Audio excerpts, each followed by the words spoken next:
All right, welcome everybody to the comic panel. I'm Cody. I'm Taylon. I'm Jacob. And I'm Shawenta. And today we're going to be talking about Trillium, written and art by Jeff Lemiere, color by Jose Villarrubia, and letters by Carlos M. Manguel. And cover art also by Jeff Lemiere. So let's see here. Basically, Jake, you chose this book. Do you want to give a quick summary and why you chose it? Yeah, sure. Summary. Summary. It's gonna be a rough one to summarize. Yeah. So this is a book that follows two protagonists, one of whom is a space scientist in the year 3797, and they are trying to find a flower that will make a vaccine for a virus Sentient that is virus. sentient. Yes, I was trying to figure out sentient. Thank you. Called the Call, which has reduced humanity to 4,000. Yeah. Which is pretty dire. Yeah. And so in the process of trying to find this flower, they find it's being not held, but it's just like growing around this species called the Atabathians. I And pronounce so- it a tabethian, something like that. Unclear on how to pronounce it. Yes. And so this scientist is trying to, foster a relationship with them, but it's kind of hard because can't really figure out how to talk to them. Regular Xeno politics going on there. Mhm. And this one day they bring her to a pyramid, and then have her eat the flower. Mhm. And then I think that's the end of the issue. And then we meet our second protagonist, which is a World War I veteran in the year 1921. Yep. Who is doing old-timey pulp adventures in the Amazon, which is kind of fun. Yeah. Who then goes to a similar-looking pyramid and meets... for as much as the book is about these two protagonists, do not know their name. Nina, I think? Nika. Nika. Nika. Yeah. Nika. Okay. And Meets William. Nika and William. Okay. Yep. They meet, and then, the scientist, Nika's other scientist people try to find her. I'm glossing over a lot here. Blow up the pyramid. They switch lives, and then also mess up each other's timeline because now it's like a steampunk Britain instead of a regular Britain. Right. Yeah. It's So not their lives gets because the pyramid gets destroyed. So their lives get switched, which then somehow ends up making their entire backstories get rearranged. So Nika is now, in a steampunk Britain, I guess. Yeah, in the a time timeline where was they changed pretty much is what they say because the previous one got erased. I don't know why. Yeah, there's a lot of hand waving in this book. Where it's just don't worry about it. Yeah. It's fine. I had no idea because I thought it was just regular Britain. You think regular Britain just had Zeppelins flying around I all the did. time? Yes.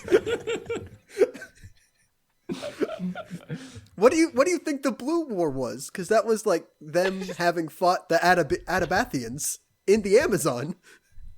Uh-huh. So you're saying what? Britain didn't have a blue war? Okay, that, to be fair, I knew was not actual British history, the Blue War, but the aesthetic, the look of Britain, I was like, oh yeah, that's just regular Britain. No. Well, thank you for opening my eyes. Wait, are you just now finding this out? that ever it wasn't dawn on regular you? Britain? No. I don't know. It's not a huge part of the book, so I mean, it's they kind of rescue important, but her yeah. in like an airship. Yeah. Anyway, because they do meet and they're Nika and William are kind of enraptured by each other. They're trying to, because also they're the only people who know that the other one exists. Mm-hmm. If that makes sense. Mm-hmm. Yep. I mean, So everybody kind of thinks they they're crazy. remember sort of that their timelines have changed. They're like, I don't think I was born here. Like, it's such a weird experience having a double life that they can't reconcile with it. Yeah. So yeah, they keep trying to get back, and then the climax of the book is them back in the future trying to save now the last 1,000 humans who are alive to get away from the call. The call is winning. And I guess they do eventually? Question mark? Yeah. I mean, the end of the Yeah. last page is like this like society of humans now somewhere else, Yeah. and presumably the call is no longer a problem. No, I don't know That's the how they thing, did that, though, isn't but it? Like, the whole, like, a lot of the book was them fighting over the Trillium flower because it's like, oh, this is the only thing that'll help save us from the cull. And then they don't need to. They just build an ark anyway and are like, we're gonna leave and go far away. It makes sense because basically, like they said at the beginning of the book, like there's no safe place within a certain like universe away or something like that. And then all we have is the unknown. And so it makes it, they're like, all right, well, you know what? We have a better shot, I guess, of it surviving. can't be any worse. Yeah, right. So shoot them into the unknown. But that's the thing, right? Like, it just feels kind of like a loose end where they don't. I mean, I guess Yeah. they find out that the Trillium, when you take it, it like connects their minds or whatever. Mhm. But it just feels like we cared about this flower a lot. Then a lot of like stuff went wrong, and then they're like, at least we have an arc. Yeah. I will say, like, the ending, I have no idea about. Like, I have a theory on what that's supposed to mean, but What do you I think? see- What is supposed to mean? Yeah, the ending is just let's float into a black hole, oh no, I meant and nobody knows Oh. what'll happen. Oh, okay, that I meant part. like the very end, where it's that society of Oh Yeah. yeah. I mean, like, it's I just have no like idea what that happy is. ending elsewhere, but they had their happy ending together because they weren't alone. I mean, I don't know. I thought that the white hair of the little girl we see is like supposed to like signify that that's essentially Nika, but in another new life. Oh, so it's like they go through the black Reincarnation. hole to then like Adam and Eve get like Okay. weird like interior black hole society. No. I'll explain my theory. Yeah, go ahead. It's similar to what you were saying. Like, because earlier in the book, Nika is talking to William, and she's like, "Man, there's just something about you that seems so familiar. Like, have we met before?" And it could be that it was when their lives were switched around, and so like that's when they met each other again, and they're like, "Huh, there's some." Maybe it was that, but I got the impression off the end of that like, that was that little girl was Nika. That's what I was assuming. But also that William is then like her father. That's like my Okay, you theory. lost me there. Yeah, I mean it doesn't make much sense, but Wait, it's where like did you get the father part? because my only thing was like we don't know her father, and so it's like how we only see her mother. So I'm like, Well, no, her dad is in the the beginning of the third issue, where they're like evacuating the planet, oh, I and they missed that. separate the mom and the daughter, but the husband gets kept away because I guess it's that women and children thing. Yeah. Did you say this third issue? I Oh, want to yeah, say, okay. I Yeah. don't think it was beginning of the. Hey, I could believe that's William. I I could gotta believe see that's this William. now. All right. This guy here? Are we No. gonna rely Yeah. on the art style to tell who's who now? Yeah, It's a little, I was gonna say. Hey now. I will hereby state that like It's I can tell the William difference. Well, yeah, I mean, I'm not saying that the characters are so same-facey that you can't tell, and this gets a little bit into the art discussion, but I'll allow it here that, like, I just, like, kind of hope that Jeff Lemire, like, looks like the main characters he draws, because, like, they kind of, like, we read Underwater Welder, and he kind of looks like William, and it kind of looks like Sweet Tooth, which we haven't read, but, like, you know, it's like, I'm Main just like, character syndrome. yeah. I just assume that that's what Jeff Lemire looks like in person. Oh, That would be a better world. Like if the creator of the Peanuts looks like Kind the of. Peanuts. Yeah. And Yeah. yeah. Jim Davis looks like Jim from Garfield. He does though. Oh, does he? Yeah. Probably.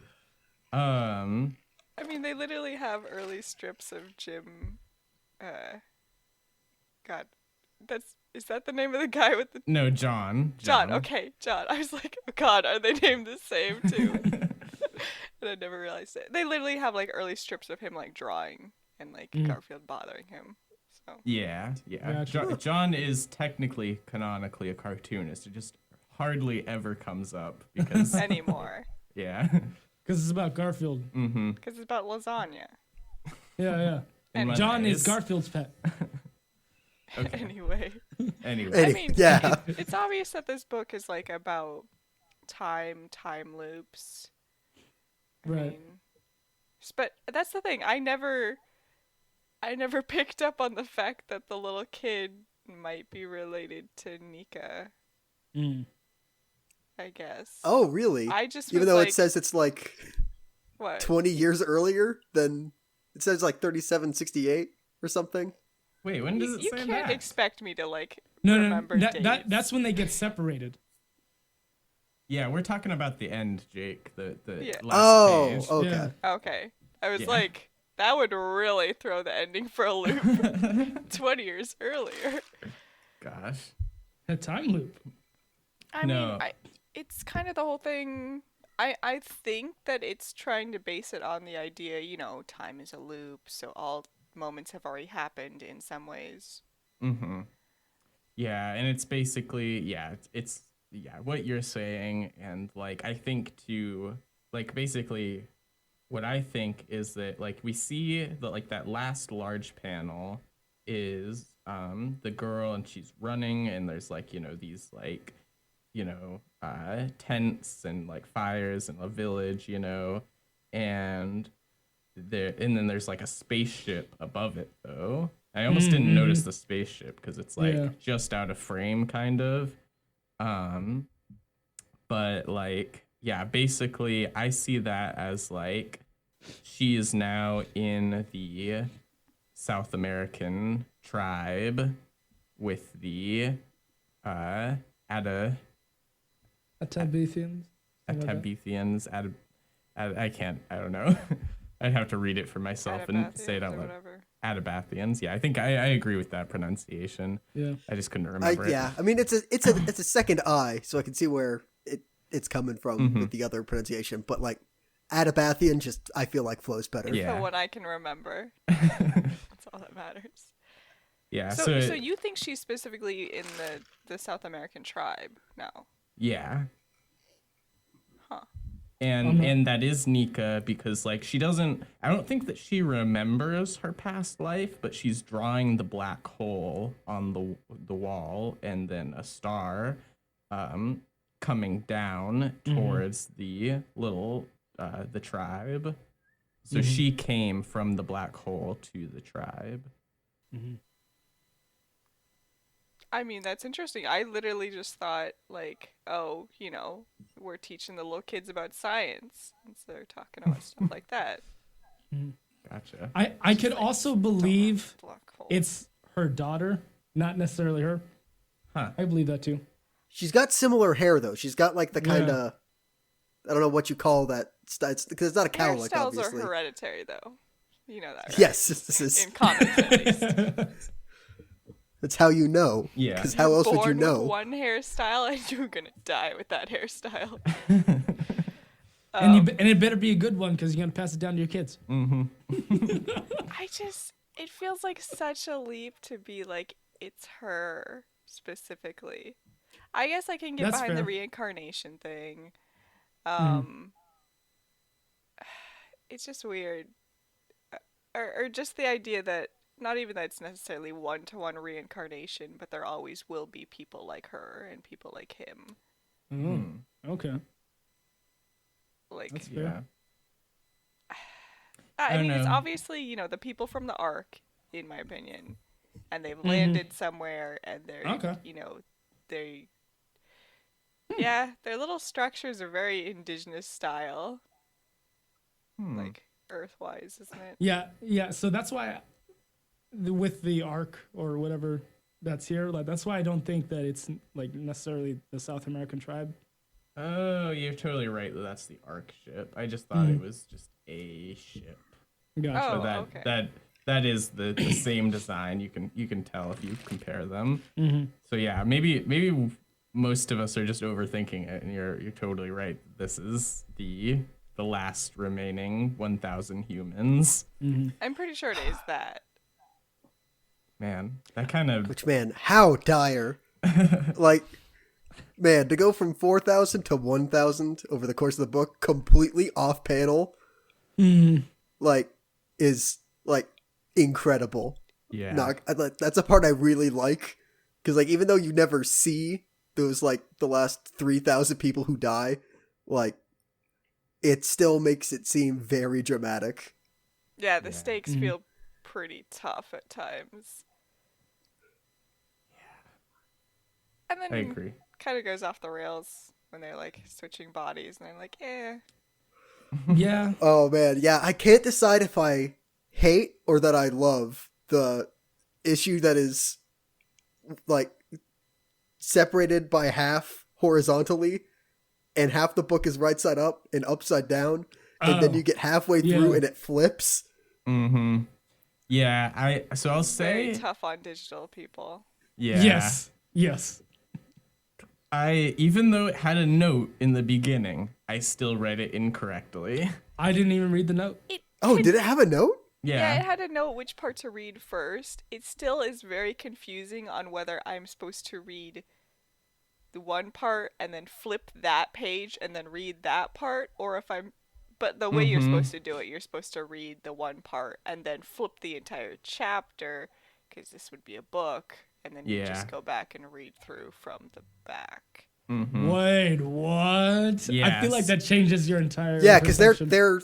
they're also told, like, in opposite directions. Yeah. Yeah, I definitely did not do that.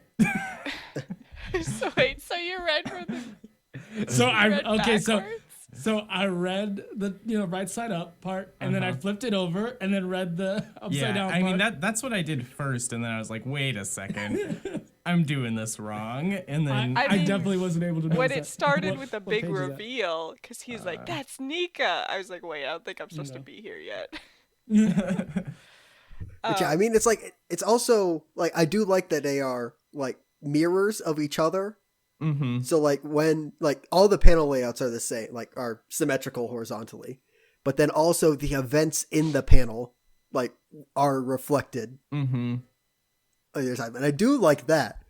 It's just, oh man, Huh? what a How did I miss that? what a tough choice. yeah. Like, I admire the bravery, but the execution is ugh. I had Yeah. to manually grab the pages and put them into an editor and then flip that. Well, also though, in the digital book, like I was like actually a little disappointed because like like I said, I read it incorrectly at first, and I was like, oh, I did this wrong. I get it now.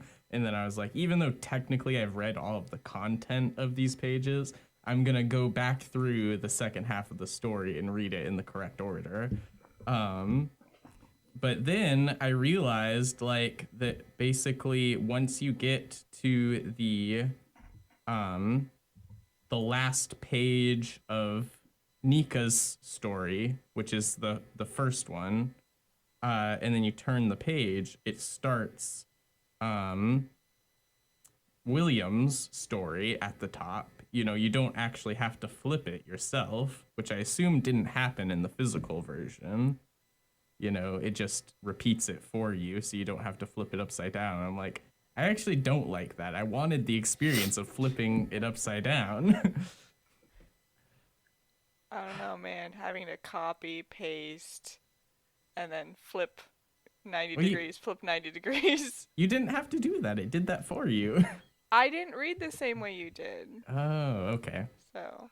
Well, that explains it. Because Then. I wanted it on the big screen. Ah. Yeah, that's annoying then. I read this with like guided assist, so I don't actually know what order I read this. You let the comic book feed you. I did, yeah. I definitely, yeah. When I first like encountered it, I'm like, there's no way they expect me to read this upside down, or like have to flip it over. So I definitely like scanned ahead past to make sure it flipped, and I'm like, okay, now I can read this. Wait, you know what I realized? I think that it's these pages are actually the same page, just flipped. That's what I was just saying. Yes, that's Okay, so we didn't even need to bother with turning it upside down. That's what I was just saying. that's. So it's the same Man, page. are we in a time loop? No, it's just I wasn't paying attention. Talon, are you from like 2 minutes in the past? Like, what happened? Maybe. No. Yeah, but That is weird. I do like that the four of us basically read it in the 4 different ways that you possibly could. Like, Me getting progressively angrier each time I have to flip it. To the point where I was reading text backward because I was like, I don't want to flip this. I don't know. The part that made it, I think, is when they do it again for like 4 panels at the at the time when they're about to cross over, and then they're also those panels are still like you have to read them like backwards from your normal like panel reading. yeah. Which is weird, but I also kind of like it. Because they stuck with it. Experimental, I would say. Like I'll say like even though there's confusion on like, you know, reading it, I like the idea. Yeah. I think it's a risk. I think it was interesting for sure. Like very eye catching. I think if it didn't have that, it'd almost be a little bit lackluster. Yeah, I mean, oh yeah, if this was like 2 more like issues with that story spread out, like that would have been like a retread of the first 2 issues, but with the characters swapped, like that wouldn't have been as good as this. Well, also that's the thing, right? Like what happens to them is almost nearly identical in essence. Like even if little things they do are different, why they're doing it, like I'm escaping, is pretty much the same. So it's only very poignant because it's directly put up to the other person's life. Yeah. Yeah, you want to talk about like things we liked? Yeah. I guess we kind of are. Yeah. No, yeah. I mean, I think it was important to talk about because that is like one of the most dramatic choices that the book made. So it was just like kind of in your face. But yeah, we could talk about other things that we liked. Also, I'm always glad when we discuss endings because I'm always like, well, obviously the right answer is my answer only. I don't understand why anybody would interpret it differently. No, this is definitely a very ambiguous ending. Where it's just like, man, something happened. Something definitely happened. Don't know what though. Great, we have 1,000 humans left. Yeah. God, is They 1,000 do good. humans enough? I don't think it is. I don't think it is. I don't know, man. The Well, Earth what do you started mean? out. What do you mean? like- We started with 2. No. Yeah, we just started with. Well, okay, but like, how many did we start with on Earth? Like, how many of those little mud skippers turned into humans immediately? Yeah, I mean, like, theoretically, we started with one, Yes. and it just kept on getting passed down until we had enough. I'm not I saying mean, I it's guess. very great life in the beginning, Mm-hmm. but it was a life. Yeah. But I mean, I guess this is like no. 4,000 years in the future, so who knows? This is how you do it, okay? Everyone has children with everyone. There you go. Yeah, If you sure. Whatever mess ups happen. I mean, yeah, happen. I guess. I mean, yeah, it can't, like, Oh yeah, we only got 1,000. I'm not saying Who's early, gonna judge? Also, it's early like in the humans didn't future. have marriage. Okay, yeah, true. It's like the future, though. I feel like you feel like there'd be a lot more like technology to help out with stuff. As far Yeah. as like, oh yeah, we have DNA samples backed up from like this many hundreds of thousands of people for genetic diversity. Oh, Oh, maybe they do. I mean, they've got that, not Skeets robot, the Essie. Yes. Yep. So maybe, he's probably doing math, like Although- figuring out. Isn't Essie with Nika? no. No, that's like the last thing, right? Like Nika tells Essie to look after the people, and then she Oh. like drifts off. Mhm. Gotcha. That's the whole thing also, where Nika's like, I made you myself, Essie. And she's like, now look after the rest of the human population. Mhm. It's like the little thing you coded. Oh. I mean, it's It's good at his Jarvis. job. I guess I just didn't realize that she was Tony Stark, okay? She's so smart. It's able to translate like 20% of that weird alien language. Mm-hmm. Which, oh man, I don't know if the versions like you guys had at the very end has like the Atabathian alphabet Yeah. like written out. So if you really wanted to, you could figure out what all those speech bubbles said. If there was one page of them speaking, yes, I'd be willing to do that. What if there's just like monologues and they like answered all the questions we have? Yeah, there could be like honestly, yeah, we could be missing out on like the other half of this book by not going back and hand translating out all of what the Atabathians say. Man, yeah, no thanks. No. Fine. I'm pretty sure they just say like, I can help you, etc., other filler stuff that Ba- makes ba- sense for this situation. Basically, I think I understood what they were trying to say. Yeah. From Yeah, what we got the gestalt of it. So what else matters? Yeah. I mean, kind of cool though that they decided to like, make it a coherent alphabet, not just like a design thing that didn't make any sense. Yeah, that is. I will agree with that. I'm glad that they're saying something. I feel like it's a very comic creator thing to be like, and I get to design my own language. And you're like, of course you will. Yeah. A little I don't bit. know. There's a little like spiel at the back where it's like, Jeff Lemiere talks about for his creator-owned works. This is like the first one he's actually had to like design a world for, because the other ones take place in like the real world. Mm-hmm. I suppose, yeah. So like I think he liked it, but he was kind of surprised at like the difficulty of building a world and then designing a language, and Wait, because actually, they didn't go like full Klingon with it and like make a whole fake language, but like they just I think he had somebody else design it. Yeah, it was the letterer specifically. Okay, so you said like it was the first time he had to design a world for it, and because all of them take place on Earth. What is Descender? Descender wasn't Jeff Lemire. No, Underwater welder. no, Descender. I'm pretty sure, unless you went to. It does not. 'Cause This you- may have taken you place chose that before. book. Oh, Because that this might came be out in fair. 2000. Well, I don't know if it came out in 2014, but it won an Eisner Award in 2014. But I guess, oh yeah, It might have been the first. Gotcha. I'm just remembering now, but we kind of skipped past why I chose this book. Oh yeah. Other than Jeff Lemire. He's like, I like Jeff Lemire, it's good stuff, and I think this also got recommended to me like right off of 5,000 kilometers a second with like, here are weird love stories. Even though this isn't like really a love story, I don't think. Yeah.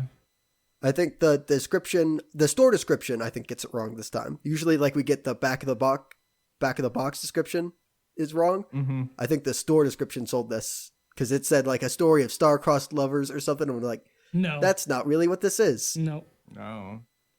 I do Okay. feel like it's trying to do that slightly. Okay, so it is official. This book did come out first, and then Descender. That makes And- sense. Yeah. And not that there was any questioning except for me apparently, but Descender was written by Jeff Lemire. I just didn't also realize didn't know that. that. I Really? did not remember. I was like, the art style's different. It can't be the same person. Yeah. Oh, okay. That's where I was No. coming from too. We will discuss this, but there are parts of the art that I'm like, this is definitely Jeff Lemire. Mm-hmm. I don't remember anything about Descender, not gonna lie. Man, Shawinta, you chose it. What? I'm not gonna remember who wrote most things, unless like Okay, I'm a big fan of theirs. gotcha. Yeah. Definitely tell this was written by who wrote Underwater Welder though.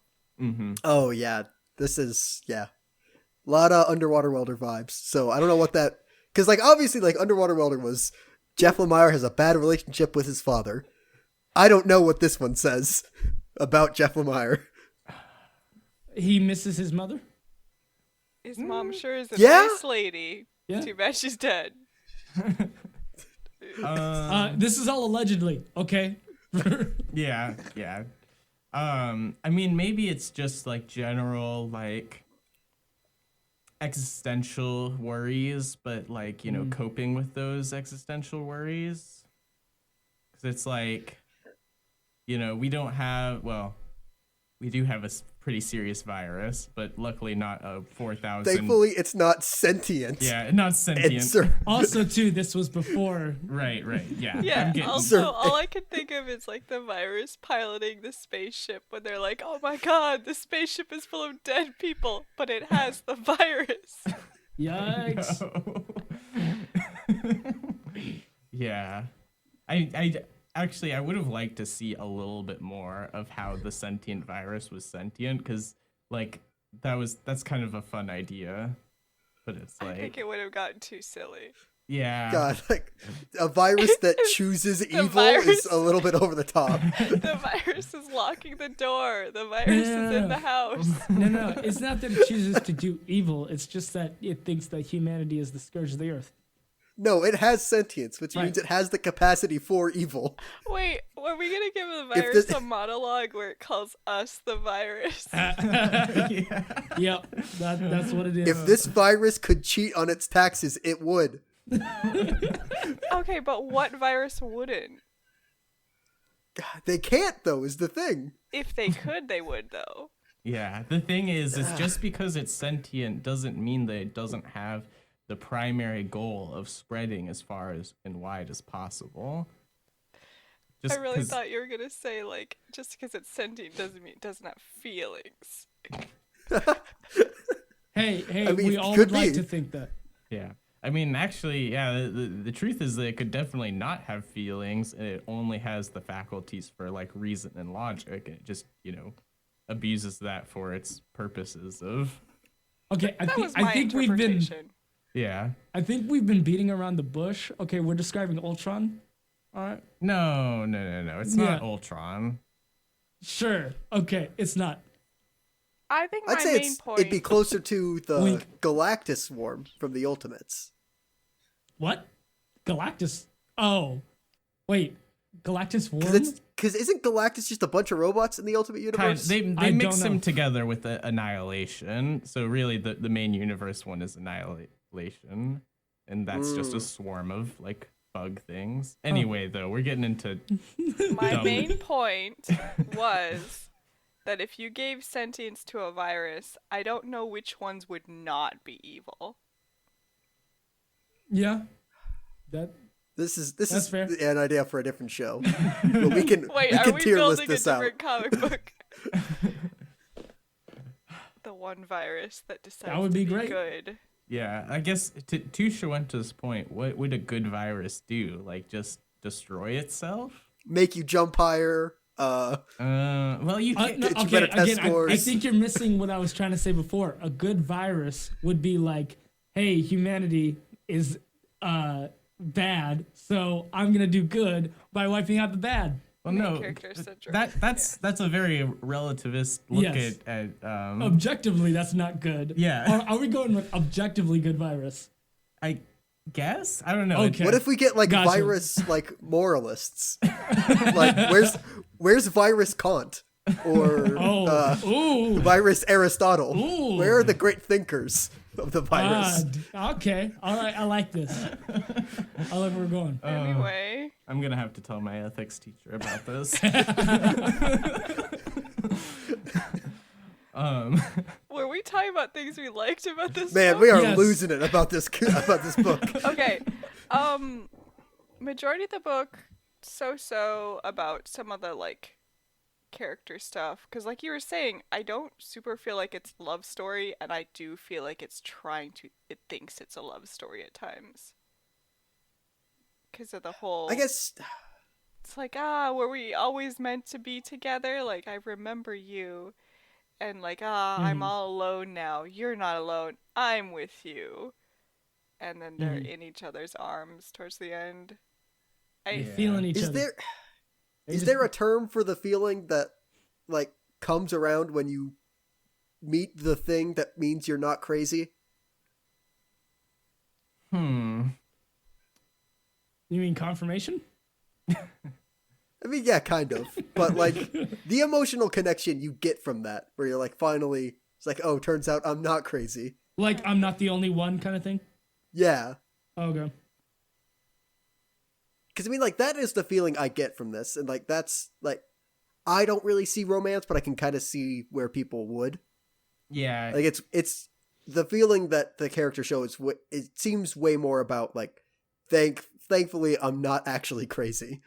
Yeah, it's bonding through a shared experience that nobody else would understand. Yeah, which I can see how you would portray that as romantic. So some people call that friendship, but Well, I mean, but there's always other people in a lot of situations. This one's like specifically like nobody truly understands. But yeah, I'm not saying, I don't know. Yeah, I think that there are romance vibes. I don't think that it is true romance. But I don't know. I'd have to think about that some more, honestly. and I'll save my opinions on that for the things I don't like. Okay. It's very pragmatic in some ways. Like, Mm-hmm. there is nobody else who can understand me. I don't know, but at the same time, like, one of my favorite parts, I think my favorite sequence was Nika when they actually show her and her mom going out.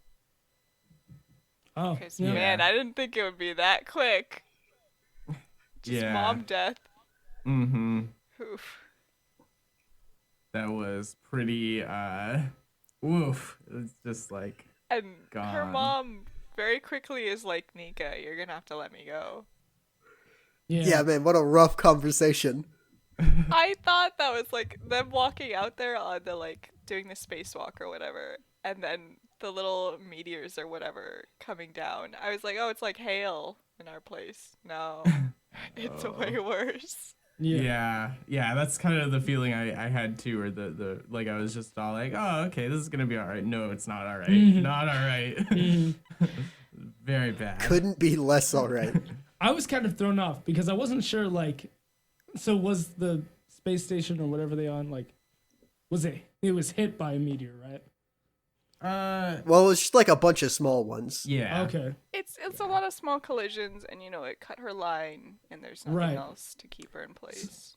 So to me, I just got taken out of like, I couldn't suspend my disbelief at that point. I was taken out of it because I was like, I don't see how you could just, like, you'd then fly away. Because to me, it didn't look like there was a force pushing her. And to have her daughter, like hold on to her, Nika, it should have been enough to keep her tethered. But now she's being sucked away. Though, right? True. Yeah, I didn't get bogged down by the physics. Gotcha. I definitely did. I'd say the one thing that I thought about was like, man, future sucks.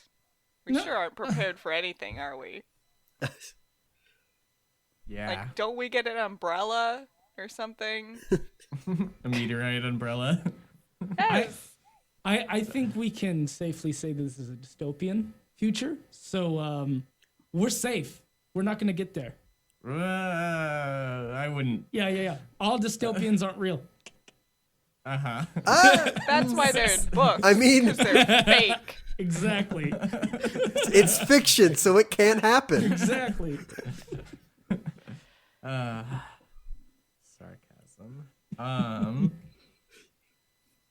But yeah, I did like that sequence, especially like at the very end, like the imagery of just like her alone on that walkway. It's like, oh man, that hit pretty hard. Yeah. I also liked like all of the sorry, go ahead, Shweta. I mean, I was just gonna say it was very emotional. There's the one time I was like, oh, this sucks. Gotcha. Yeah, I mean, I also liked, and it's kind of like a parallel, is like in the second issue we get like all of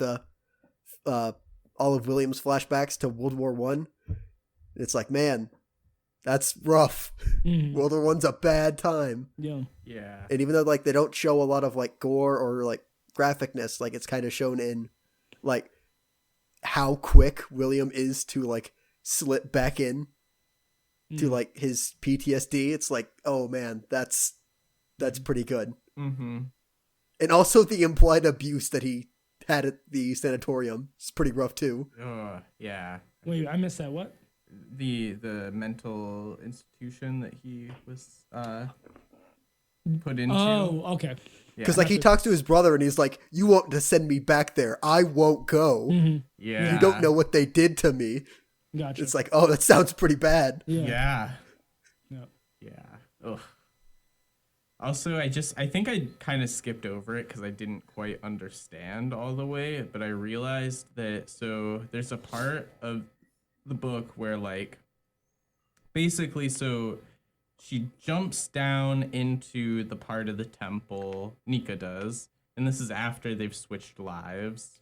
So she's like in the explorer's military uniform kind of thing. And she jumps down into the machine of the temple and like is in the multi-pyramid world with the big black hole in the sky. And she sees, I realized it was her younger self in that same position of, like basically when her mom died or had to be let go, she's crouched there. And she's speaking in the alien language, which I guess I'd almost be interested in seeing what her younger self is saying. That's something that I might consider translating, because there's no slight translation in there. It's just the language, and I'm like, I wonder what she's saying. And it's interesting that it's her past self from that moment, that very like traumatic moment. I wonder if it's just her being like, you're all alone. Maybe. Or it looks like, because she's pointing to, you have to go there. So like she's leading Nika. But yeah. I don't know. Gotcha. It's interesting, at least. And it took me a while to realize that, but I think that's interesting. Yeah. Gotcha. And I'll say for the stuff that I did like, I can't really say anything specific, but just in general, I like the story. So that's it. All right, fair enough. Interesting lead up. I think Nothing specific, but I didn't hate it. So there you go. the one other part I'd say I like was the beginning when William is really getting hooked to this idea of what's down there in South America. He's at the like exhibition or whatever. Yeah. I don't know, like you see him in the jungle first before you see this part. So you see him sort of like going on the hunt, and he's obviously very determined. But when you see him at the exhibition, I think it really helped drive home the point of how obsessed he is in some ways. Like, this dude is just talking. He's listening to the guy who's come back from there talking about, like, looking for the temple and, like, the different meanings behind some of the stuff he got. And William is just so enraptured in it. He's telling his, like, fiance, he's like, be quiet. And she's like, this is dumb. Oh man, yeah, that reminds me. William has a wife through all this. Wife, fiance. Yeah. Like, Wow. man, super weird. Wow. Becomes the Like, sister. just a Wow. non-character in this. I don't know. It just hit me the fact that you said he has a wife, and then they want to do this love story, Well, and like as he didn't said, rectify. He said they were never in love, and she's always sort of. I don't know if he said this exactly. I feel like he said at some point that she's always been burdened by him. Yeah, 'Cause I they've think I never remember understood that. each other. And on top of that, it was essentially an arranged marriage. Their parents wanted, basically to Connections, business connections essentially. which is pretty. Which, I mean, I guess they got, so Yeah. good for them. I mean, if you have a crazy son, what else can you do with him? Wow. Wow. I mean, that you is know, upholding. The I don't system. agree, but it is, That yeah. I'm pretty sure that is how they see it. Yeah. Yeah. That's, yeah. Yeah. It is very nice how much his brother cares about him. His brother is always willing to just like lay down his life for him. Yeah, I kind of liked that too, actually. I forgot a little bit about that, because it's like his brother isn't necessarily the best person. He's not always super supportive. He's all like, stop, you need to stop this. Obviously, you're wrong, you know? Well, But to he be doesn't fair, even need to be. you're just watching your brother, to you, just start to have a mental breakdown Right. in He's front like, of you, "There's talking this about thing this in woman South you've never America." seen, talking, like, and then, like, once he's in the future, like, talking about this whole past life where he was a World War I veteran, is like, what are you talking about, bro? What are you doing? We need to save the human race. It's like, Please there are focus. 1,000 humans left. Come on. Pretty much. Yeah. But then at the very end, he's like, all right, if you say this woman's here, let's start digging.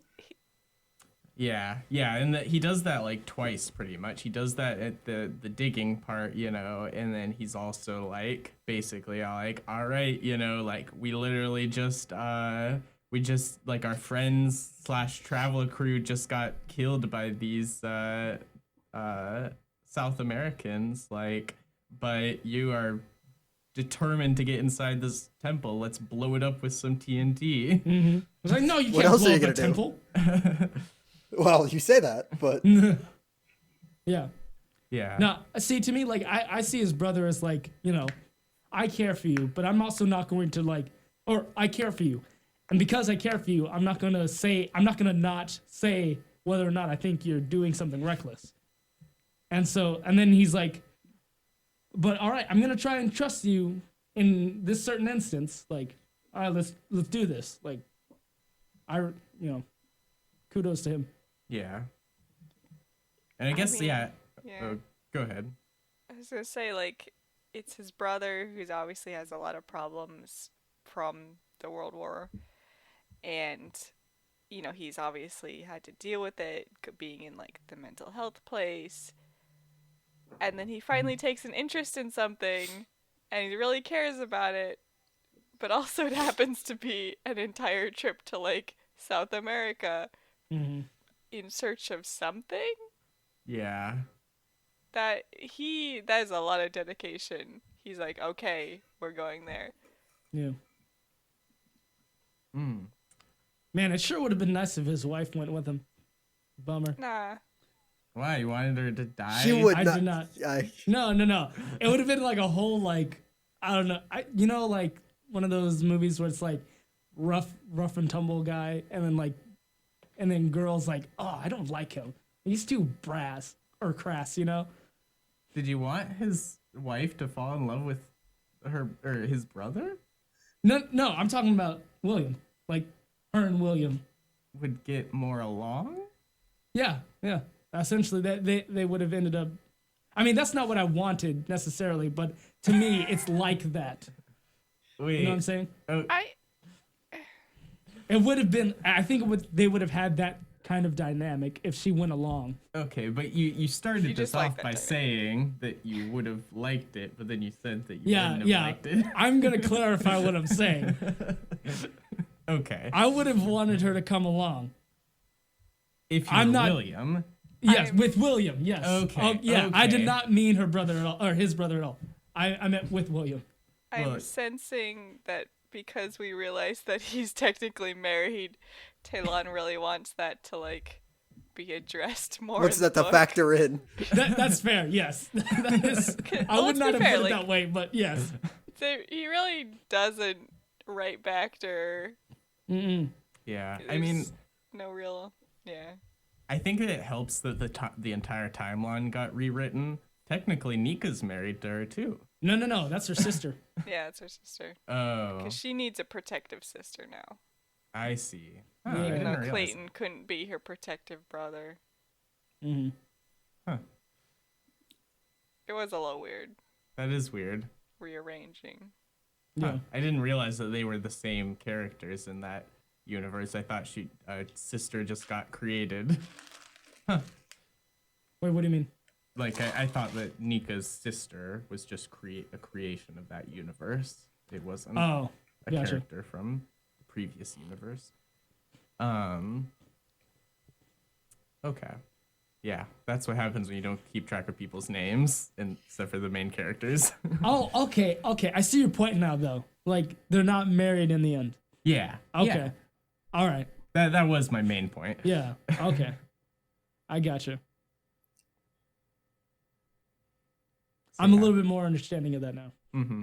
Also, I wanted to say, because I remembered, and because I'd forgotten while we were talking about all of this, like, weird space stuff, that, like, I generally like, there is kind of a commentation. Like, I mean, maybe it would have been better if it was more direct, but there is a commentation on, like, colonialism and on, like basically colonialism for the sake of colonialism and like artifacts and like discovery and stuff, and then like colonialism for the sake of like resources and like the way that like we'll just like as a military power like move in because like we need this, and it's like I thought that was like a good angle to look at this, because they didn't it didn't have to include that necessarily, but I think that the book was better for it. Yeah, I mean, it is interesting that like the closest we get to an antagonist is the originally like the leader of the like Commander that Pole. Exo or Earth Lab or whatever. Yeah, Commander Pole. Mhm. And then it gets swapped to when the timelines kind of swap. Pole is now like is still a commander, but is now operating like in the Amazon Mhm. and like uses Nika, well, as far as she knows is just like this PTSD ridden veteran Yeah. as like a way to track down the Adamathians. Is like, oh man, that's really scummy. Yeah. So, Like, did you have more to say? no. Okay. So then you were saying that there was a commentation on it. What do you think the comment was? Like, I mean, I think it was just generally that, like, we have this, I mean, you could say Eurocentric, but also, like, it's obviously, like, with the aliens, it's, like, species-centric, but, obviously that's a metaphor because we don't have contact with intelligent life, but we have this, like, because of our ideas of identity, we're so wrapped up in them over like just, life forms. The comment is that like, everybody deserves to be able to live. And basically like, we don't, it's not like us versus them in terms of, survival or, and it's not like, and we don't have free reign over worlds or the world, just because we want something. Gotcha. It's funny that you use the term us versus them because that's what Commander Pohl does. Yeah, and like that's specifically. Okay, well, I would say that she's specifically the kind of like, we are colonialism. Like, yeah, she definitely represents that, So you're saying that the comment is that us versus them is wrong. Okay. Right, yeah. Okay. I mean, I will say, yeah, in a little bit of Commander Pohl's defense, like obviously in the second timeline, can't really like defend that. But in the first timeline, like the one researcher they send out is returned like super delirious and starts spouting out about how she traveled through time. Is like, can kind of see where she's coming from with a little more aggressive approach. Yeah, okay. Even before that happened, she was sort of like, well, we need to take this flower. So figure out how take it.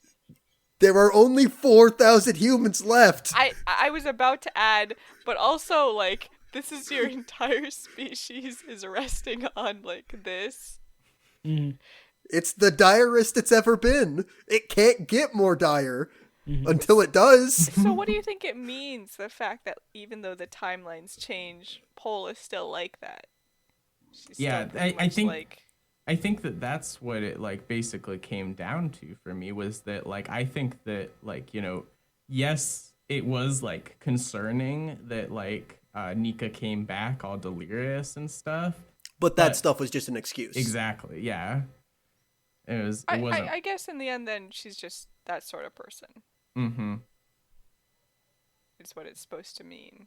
So so when you say that, are you kind of like combating the comment in general, or outside of the justifications, Pohl will find a reason to do the same actions. Gotcha. So I guess my question is, do you think that that's connecting to this broader idea of colonialism, or just no, it's just about who she is?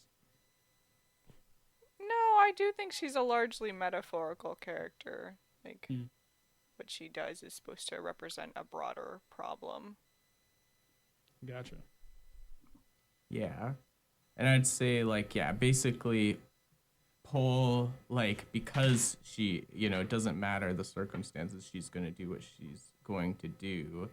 It's a matter of control, like, it's like, yes, it is for the survival of the species in one section of the story, but it's also like, it's that feeling of not having control, it's like this could happen. I don't have control over this, this outcome. And so it's better to take it by force than to try to figure out a nonviolent solution. Gotcha. I mean, I just think in general she doesn't see any other way of doing it because she can't imagine another way of doing it for the most part. Yeah. I feel like she's almost pushed into like super villainy style when she's like, the temple is emanating a signal, destroy it. Yeah. She's like, it's giving off not even like magnetic field, it's just like giving off a signal or something. It's got bad vibes. Kill it. Literally. She's like, now we're gonna like missile destroy it. Well, to be fair, like wasn't Nika in the temple or in that area? So they're like, yeah, we don't know what's going on here, but we got one of our own over there. So you throw a missile at it. Yeah. Well, I think part of the problem was I mean, yeah, because like compare what Paul does to what William's brother does later, where like it's a little different because I don't think the Adabathians were there the second time, but Paul sends an army. William's brother just goes out by himself to try to find his brother. Which part are you talking about? Are you talking about when he dynamites the door? Well, no, like when they're after the timeline switches, and then like William leaves with one of the speeders.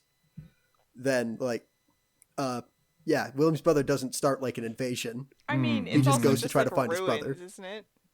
Yeah, that's why I said it's a little different because I don't think the Adabathians are there. But like the context of we're missing somebody, like William's response is a lot more personal. Yeah. Or William's brother's response is personal. Well, makes sense.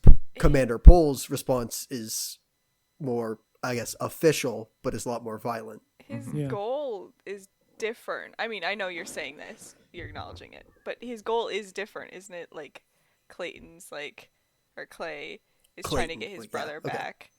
Mm-hmm. And then Pohl is like, we need these flowers. We really need these flowers. Yeah. Everybody start gathering these flowers. And they're like, that thing's making a noise. It's like, destroy it. Which, to be fair, like, if it wasn't, like, outside of it being a temple, if you had, like, if there's, like, a little device nearby and it started making a noise and you're like, you know, it's on the side of the enemy, destroy it. Like, they would shoot it. It just happens to be a very large building. Yeah. We don't know what it does, but let's not find out. I don't know, but for all they know, it could just be like a radio. They're just having like good alien tunes. Not allowed. Gosh.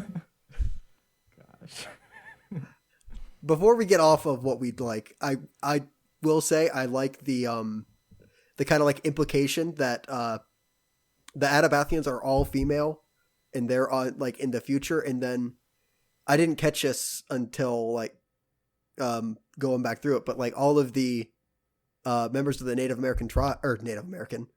tribe are all men.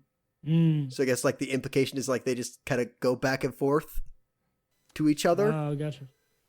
Yeah, like that's kind of neat. I like because they also like have a weird like shared mythology, which is kind of cool. Mm-hmm. Like that. I don't think they do anything with it, but it's a cool detail. Yeah, I agree. That was kind of cool. Yeah, I like all the little details in there that I don't know, they're not always, they don't necessarily seem to be pivotal to the main plot line, but they add a lot to it and they feel purposeful. Yeah. But I guess that's good world building, right? Is like not everything is directly related to the plot.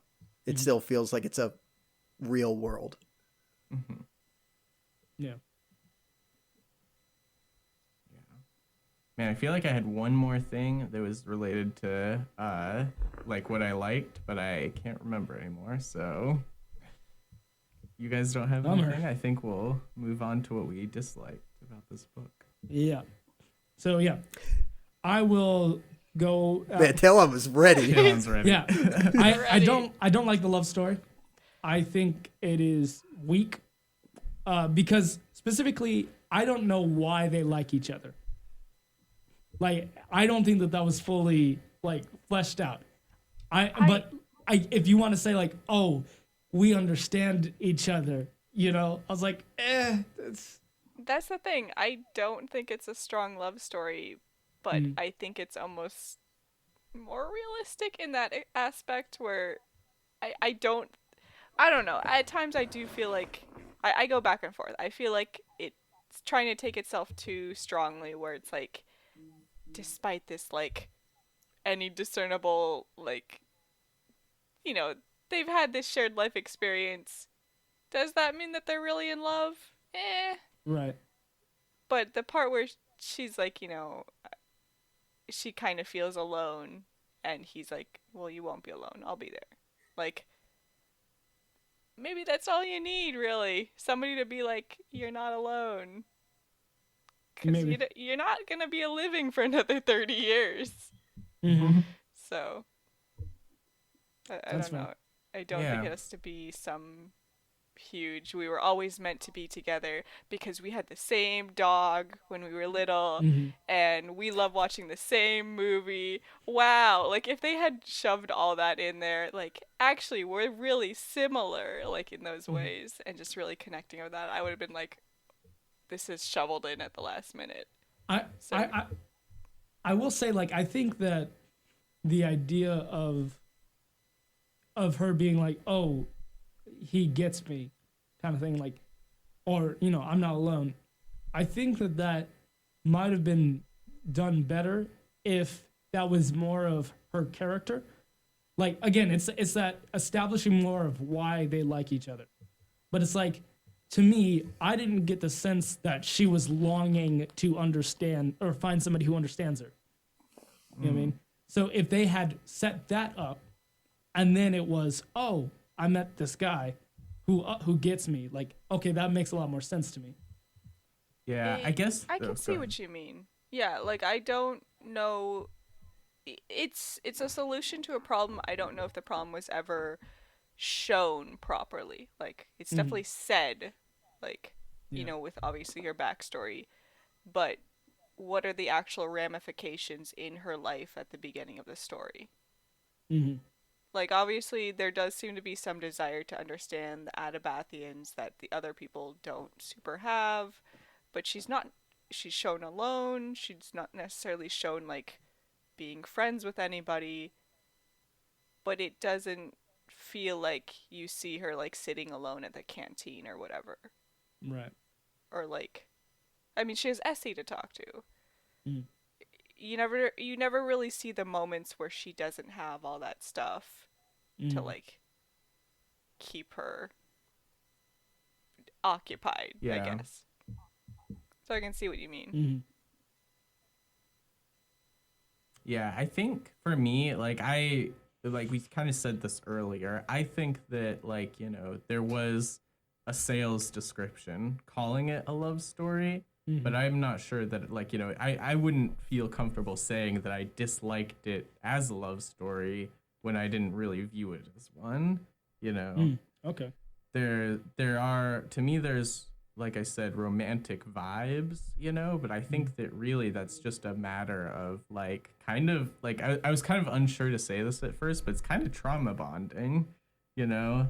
They're going through this very unreal situation and very like, you know, like we don't like, you know, William like sees these people that he led on this expedition die, you know, and like so that's probably like gonna add to his PTSD, you know, like all of this weird stuff that like the human mind can hardly conceptualize, I bet, you know, and they're all like, okay, we went through all this together, and then they like, you know, essentially sacrifice themselves at the end, you know, so it's like, it's not as much that they love each other, in my opinion, or like, you know, they have romantic feelings for each other.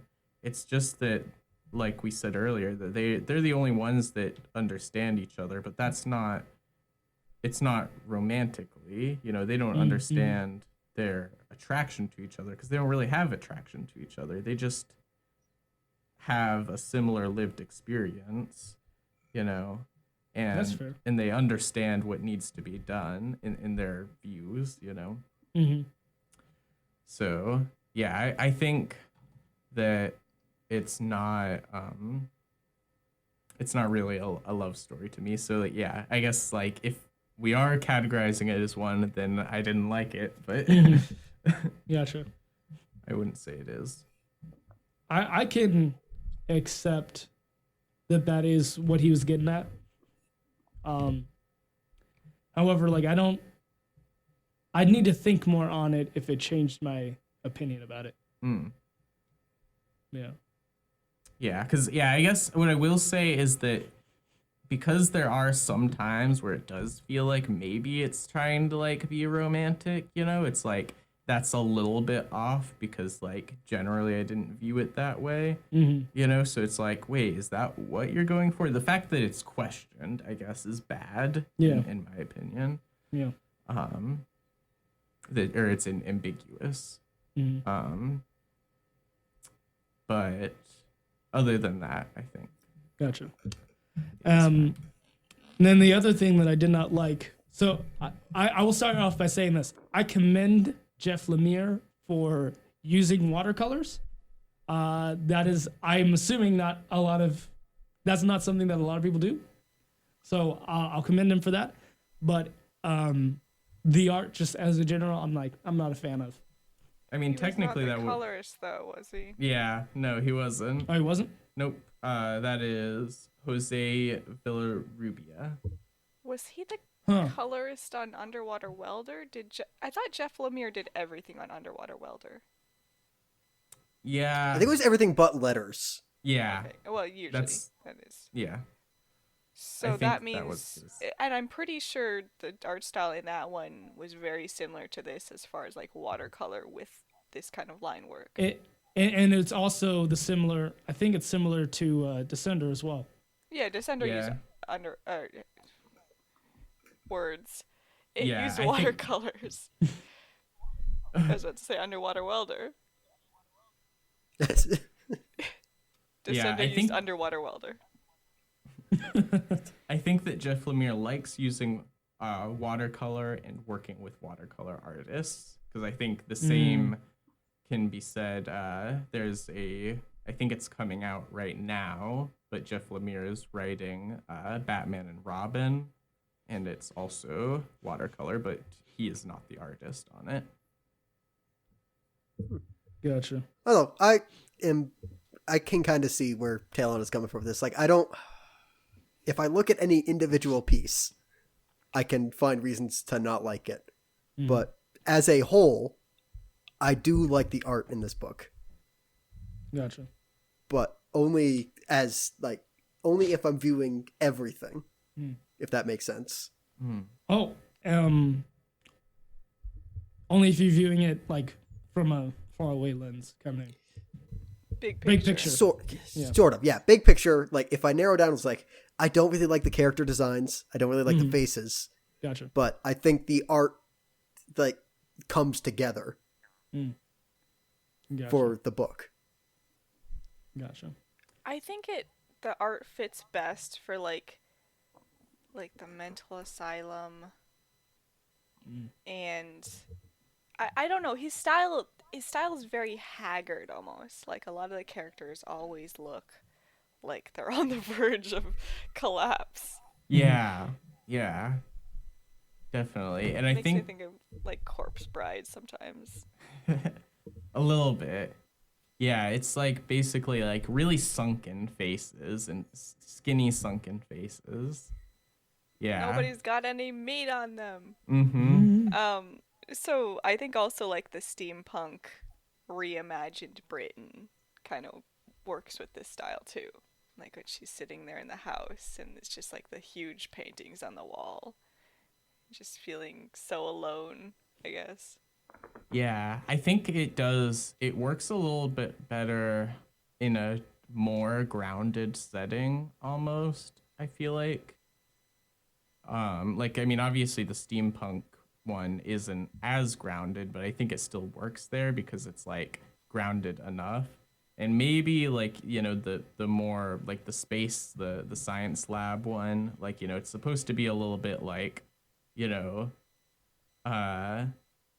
less, Star Wars and more Alien, like basically like this is really like down and dirty, like just trying to survive on this harsh alien planet kind of thing. So that's probably where they were like trying to get that grounded location to fit the art style. But still, like at times, like when they're interacting with the aliens, it's like it's just a little weird, but it's not bad in my opinion. I don't know. I think like with how his art style is, it can feel kind of wobbly, and it's a very stylistically like representing things, but not being super realistic at times, because he is a more stylized way he draws humans. So sometimes it's hard to tell what's the art and what's actually there, I guess. Mm-hmm. Which is why, so like going for like the sci-fi elements at times, it feels distracting, I think. And pairing that with watercolor, which is notoriously like, well, not notoriously, but I definitely think it's applied. The watercolor is done in such a way where it's not super consistent. They're embracing the inconsistency that you can get from it. And so once again, it's sort of distracting because it's like, is this supposed to be something I'm noticing or not? So I don't know. I guess I fall on the other side where I'm like not a super big fan of the art. I think it worked pretty well for Underwater Welder because, like you were saying, it's very grounded.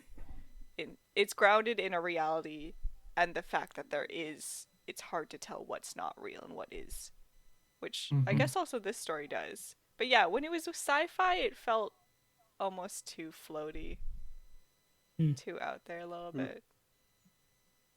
Gotcha. Like, what is supposed to be real in this? I guess I questioned it too much. Okay. Yeah. I will say, like, for me, like, when it's interesting. You guys are more of I don't know if the word is nuanced, but I'm gonna use it when it comes to like whether or not you think art is good, because basically you're saying like if it's good for like the kind of setting that it is, Whereas I'm more like I like a certain style of art, but I don't think about even if I tried to think about it in terms of like for the setting, I couldn't, because I'm like, I don't know, like to me it's like I don't know what it would supposed to be look like, Like I don't know what necessarily kind of art would look good under a certain setting. So I'm just like, well, this is not the kind of art that I like to see, period. Regardless of, I guess, making concessions on what the place is or the purpose of it. Yeah, I mean, I guess it just comes down to like, liking multiple styles that are like, significantly different, and then realizing why you like those significant differences, because it's not like, it's not thinking about it like categorically where it's all like, oh, well, we come to these conclusions eventually, that it's like, oh, this works because we've read Underwater Welder and we've read this now, but it's like before that, we think like, or at least I think, it's like, oh, well, I like Jeff Lemiere's art, but not always, and it's like, well, why? So it's less like of a categorical where it's like, an instant calculation of like being like, it's obviously because the ground is setting, and more of a conversation.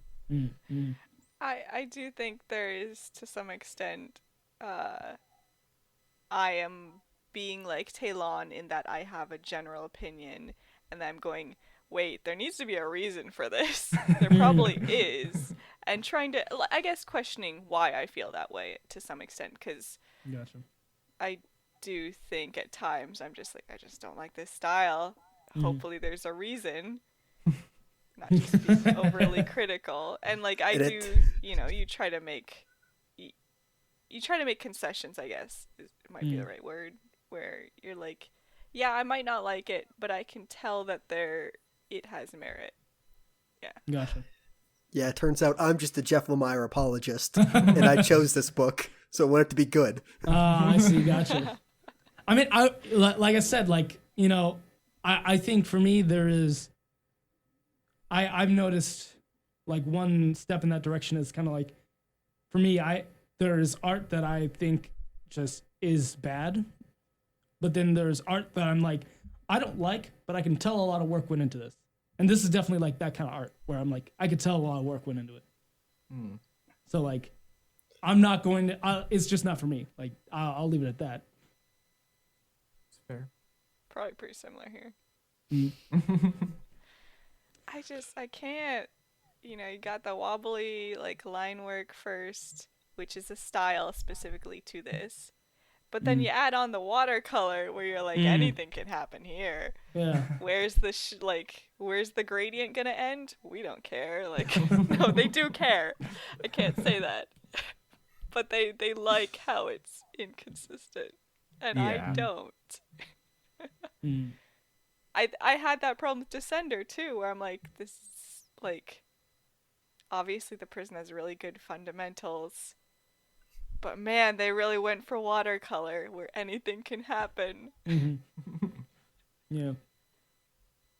And stepping away from the art for a second, when I first opened the book and I saw like the two heads, like kind of one on top and one on the bottom of the next page, you know, and I saw like one had blonde hair, one had gray hair. I was under the assumption that, oh, this is their older self.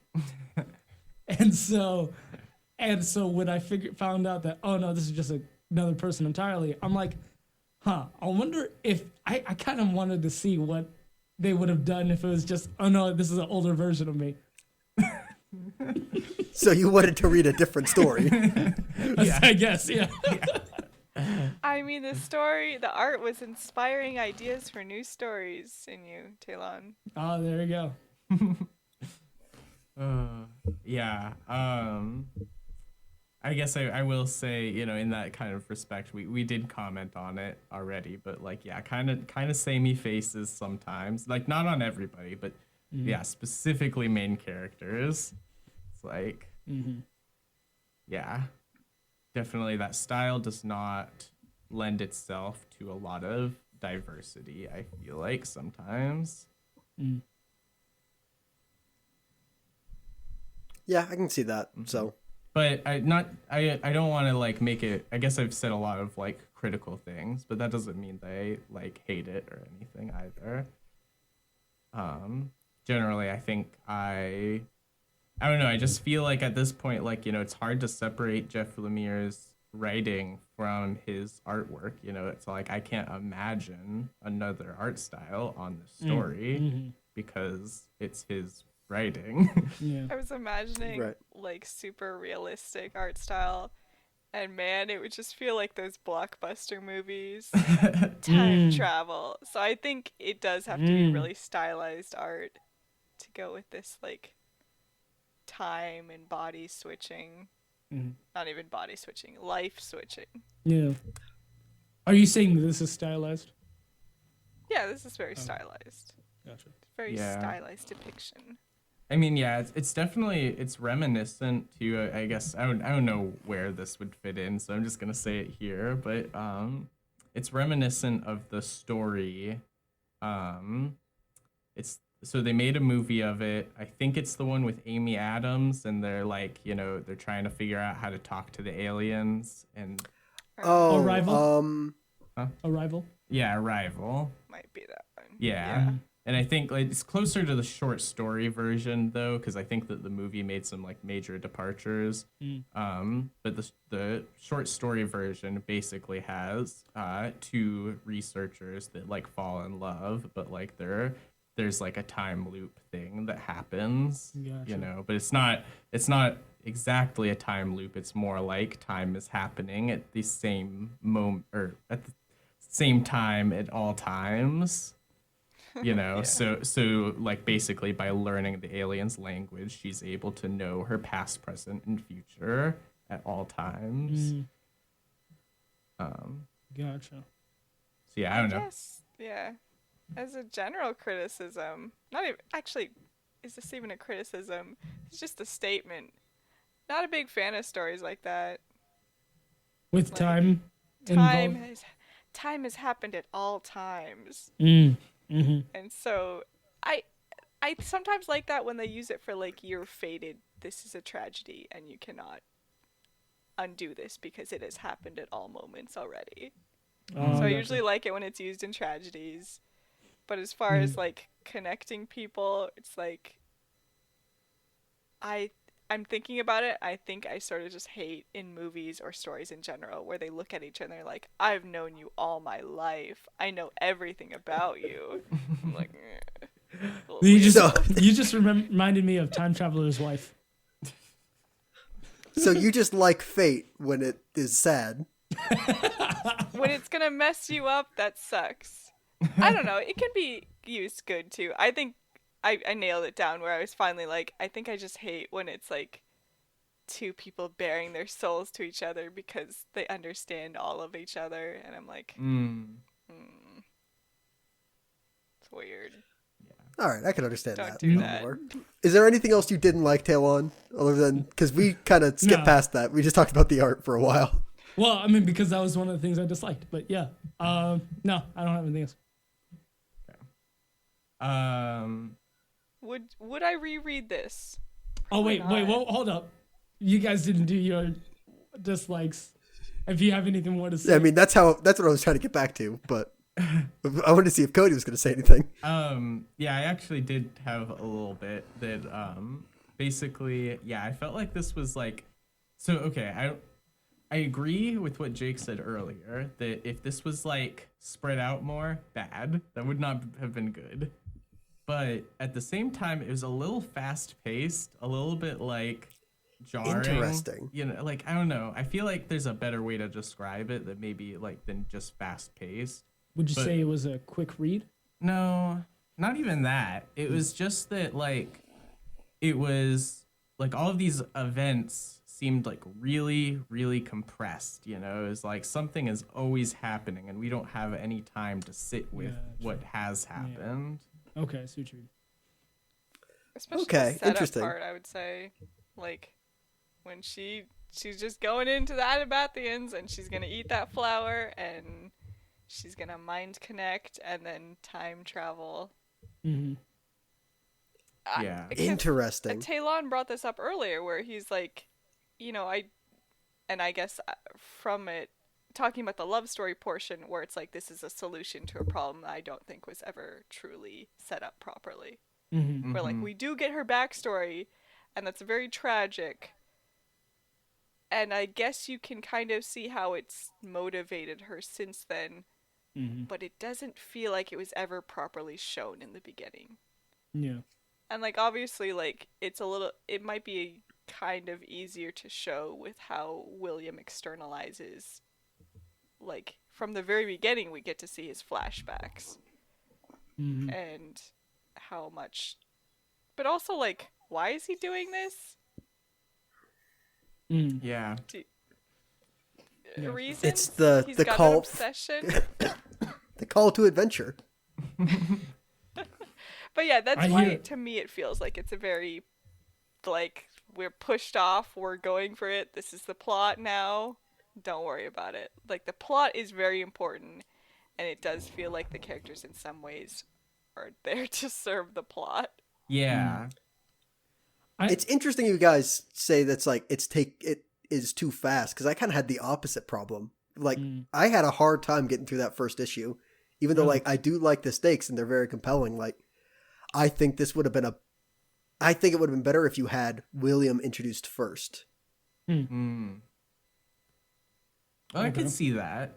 I could see that too. I just like, yeah, it's not like, you know, it's like I was saying, it's not that it was too fast. It's just that, like, you know, there wasn't any breathing room in between events, especially like, you know, it's serving up all of these, like, you know, big topics of like, you know, colonialism to like existential dread, you know, like mass extinction, you know, and it's like There's we a don't really big exposition part at the beginning too.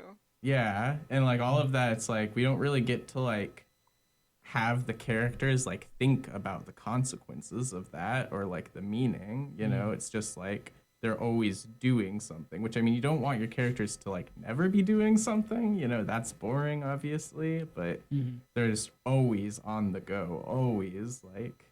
No. I will say, like, I have a similar criticism for when they switch lives. Like, that was definitely like, oh yeah, here they are. This happened. All right. Doing whatever, moving the plot along kind of thing. Yeah, actually, it's funny that you say that because I feel like she was writing in her diary, Nico was, and I feel like that was like some of the best like contemplative, you know, what's going on. Like, you know, we actually I felt like we were like, oh, I see what Nika's thinking and feeling about this situation. That's really like weird and hard to figure out. Outside of even her diary, just like her interacting with her sister, like that helps with the whole thing of like, it doesn't feel like they had lives outside of what's happening. Yeah. Yeah. Interesting. My only major problem was like the pace at the beginning. Once I got through like the first issue, I liked it a lot more. Mm-hmm. Just that first issue, I took like a long time to get through it compared to the amount of time I spent reading the rest of the book. It's definitely a story that's less about Nika and William and more about time loops. Mm. Somewhere. It's story driven, not plot driven rather than plot-driven, character yeah. driven. There you go. Mm-hmm. Sure hope there's some story in this story.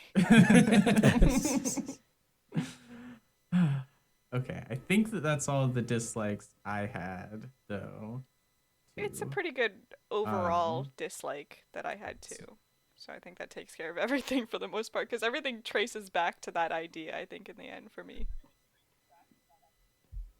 I should also say I am a very character-driven story kind of person.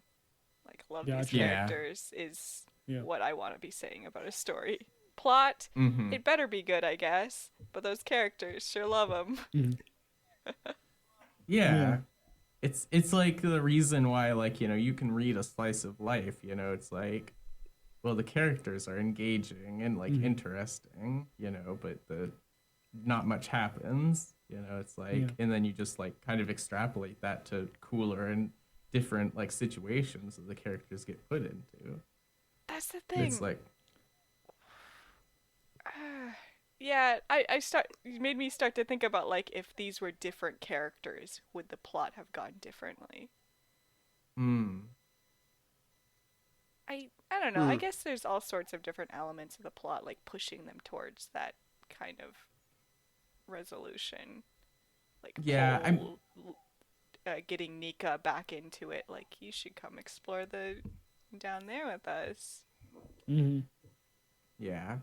I think that it definitely would have been different if they were different characters, but I think that the characters that we do have are somewhat singularly focused, you know, and we don't get a lot of reason why, as we've said, you know, so it's kind of like things would be different because, like, Nika is, like, you know, dedicated to, like, finding out.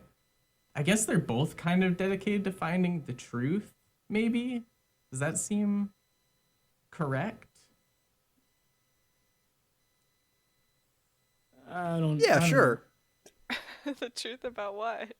Well, the truth about, like, the temple, you know, it's like, you know, or the truth about the aliens in Nika's case, and then the truth about the temple in William's case, you know, it's like, because, like, you know, they both can tell, like, even if it's, like, kind of on a, like, obsession level, you know, and less on a, like, actual, like, reason level, they at least think that there's something more to this than just, you know, the flower for Nika and just treasure for William, you know, stolen treasure. It feels like fate. It feels like, in some ways, this is the only way it can be. Like, they're drawn to this, no matter what. That's true. I don't know. I don't think William is trying to, like, pillage treasure. No, I think he's just trying to find stuff to do. Well, like, that's the constantly thing, right? running What away is he from trying to PTSD. do? Yeah, so I'm not gonna agree with you on him trying to find truth. I might have to reread that to see where you're getting at, but I don't necessarily agree with that. Because the exhibition guy, you know, the guy that's presenting the treasure, he's like, we didn't even find the thing that I was out there to look for. And, like, so, you know, this temple is supposed to have, like, all the answers to the universe or whatever, you know? And so he wants to know, does it have the answers to the universe? What is in there, you know?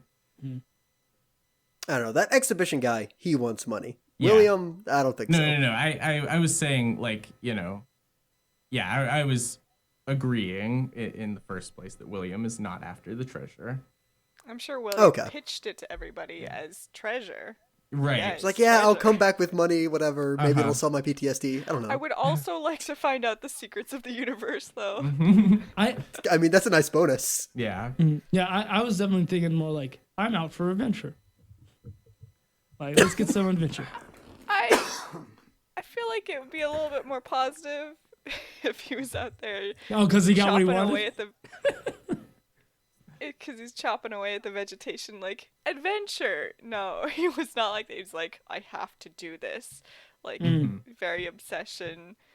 Like something bad's gonna happen if I don't find this temple. Although that does actually bring up something I was thinking about when I read, but I kind of forgot about.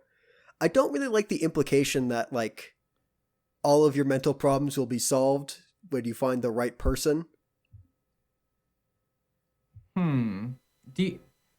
You felt like Which I don't think that's what they were going for, but it is kind of like implied. Accidental implication. Yeah. Yeah. I don't At least know. not alone. I don't know. It's like you just have to find the right girl for all your mental problems and your PTSD to go away. Or at least not be a problem anymore. Huh. I mean, his problem is that he has mental health issues, right? And I do feel like that is set up that it is a problem. So I guess theoretically the ending should solve that, right? It's hard for me to say that that's his problem because it feels like, oh yeah, that's there, but we're really not going to focus on that idea that he has mental health problems. Yeah, I actually agree with Talon here. It feels a little incidental, like it's just almost like character flavoring, which is actually really bad. I mean, isn't that the whole thing though? Like his brother doesn't believe him because it's like you have problems, man. Yeah. But see, Till that's the very end where he's like, you were right. There's a girl there. But see, like that's not his problem. Like that's not William's problem. Even if it was Clayton being like, I don't believe you because you have mental problems, that doesn't seem to faze William at all. You see what I mean? Like, to him, it's like, no, believe me. Like, I don't have that, okay? I'm telling the truth here. Yeah. I think we might be conflating his, like, PTSD with World War I and his obsession with finding Nika again. Yeah, I think I agree with that. Because I'm getting a little confused too. I don't know. It's just like it's a weird implication. I don't think it's what they meant, but like it's like it is one of William's like main character traits is disturbed by his experience in World War One. Yeah, I guess. And what I'm saying is that like I just don't feel like his mental health issue was like as important to his character, at least from his point of view. Yeah, I think his point of view doesn't matter, does it? Like, it's what the story's presenting to us, and it does feel like that's like a major problem that he has to deal with. But it does feel like there was no solution given, and so this one solution that's given to the other problem of being alone, of like finding somebody you can relate to, is the solution to it then by accidentally? It is possible that I'm trying to look at this from a character-driven viewpoint. Because, like, to me, it would make more sense the story being focused on, or like, I guess, how do I say this? Like, making his mental health issues more than secondary is, to me, if William was like, oh, I have these problems, I'm not thinking clearly, or like I'm struggling with this PTSD. Like, to me, I guess that's very character driven and not plot driven. Right. Yeah. I guess it's the opposite then, right? Like then we're looking at this too character driven when we need to remember that we feel that this is a plot driven story where this is not solving that problem. This is solving the problem of the human race dying out.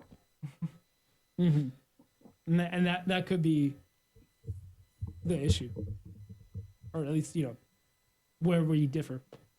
Yeah, because basically, I mean, hopefully this isn't too reiterative of what you guys have just said, but I feel like generally it's like it ties back to like Shawenta said earlier that like a lot of the problems tie back to it being more plot driven than character driven, because what I would have liked is, like you said, basically having William have to deal with his PTSD in a more concrete way, instead of just making it like, oh, he has PTSD and therefore his brother doesn't believe him about, these things that he's talking about. It's like it's a mean, adding that to his character is a means to an end, not an end within itself. Yeah. Because we only get that PTSD like right at the very beginning, and then it just disappears. And so that's why it feels a little bit like, maybe Nika solves the PTSD because that's what changes, kind of. I mean, technically a lot of things change, but that's the inciting incident in William's life. Wait, hold on. What if, again, this is the realization that I kind of had like earlier. Again, I don't know, at least for me, I keep forgetting that their history gets like jumbled. So what if it's just that when their history gets jumbled, William doesn't have PTSD? It feels, I don't know. The way they talk about it is like they still remember, but I don't remember if they say like it feels like it happened to a different person. yeah. I feel like Nika might have said that. Well, because like Nika then like she gets like the same backstory, like she had like, I feel like we're saying PTSD a lot, but like she had like her combat wasn't in World War I because World War I's where her mom died now. Her experience was in the Blue War in South America now. Yeah, and it looks like, given the page in the edition we read, is page 141, where, and this is the issue where things are all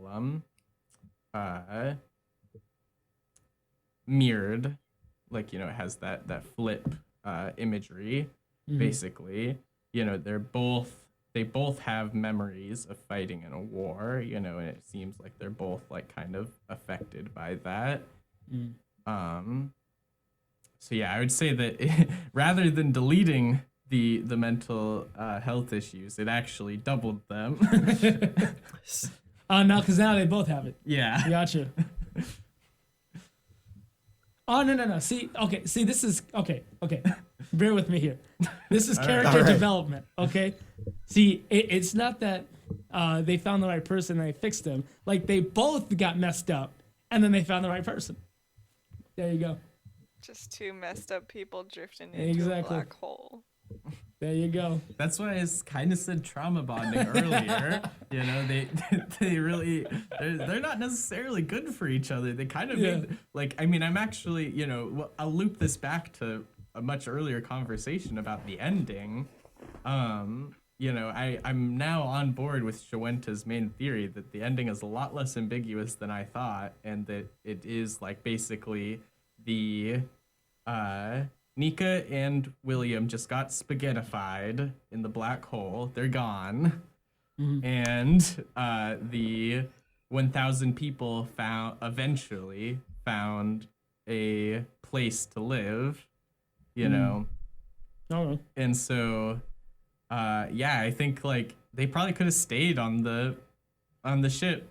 I guess that's right. They were out of pods to have people. They were gonna die anyway. Yeah, they were gonna die anyway. But I'm like, one of them could have still survived, I guess. But see, okay. So to me, like this, I guess maybe it's.